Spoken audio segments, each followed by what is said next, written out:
خوشحالیم که در خدمتتون هستیم. در خدمت آقای همسایه هستیم. همسایه‌مون که آقا همساده دال ببخشید همساده شما یه ولی داله هست. خیلی شرمندم، اسمشون همساده هستن. اومدن لطف کردن، داشتن تشریفی بردن استادیوم. ورزشگاه شما با هم دعوت کردم من باهاشون برم. گفتم من امروز مهمان دارم ولی حتما با هم یه استادیوم خواهیم. من میگم هر بازیو میریم واقعا یه دقیقه میریم ورزشگاه، بعدم یه تو که پا بریم درمونگاه، بعدم به مهموناتون میرسی. درمونگاه دیگه برای چی؟ خودم میریم ورزشگاه قطعا بعدش میریم درمونگاه دیگه. برای ورزش میرن دیگه. برای بعدش به خاطر آسیبایی که توی قضیه بهش برخورد کرده بعدش میریم درمونگاه.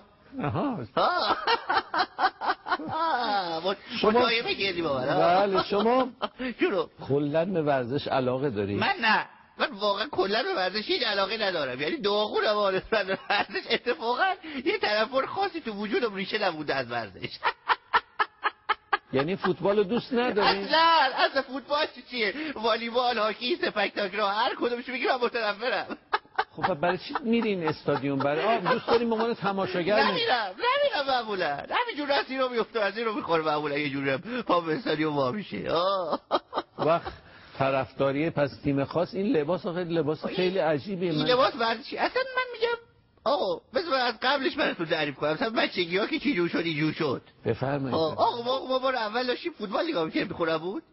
ما به یه تیم همینجور علاقه‌مند شدیم. اونجوری هم علاقه خاصی نبود.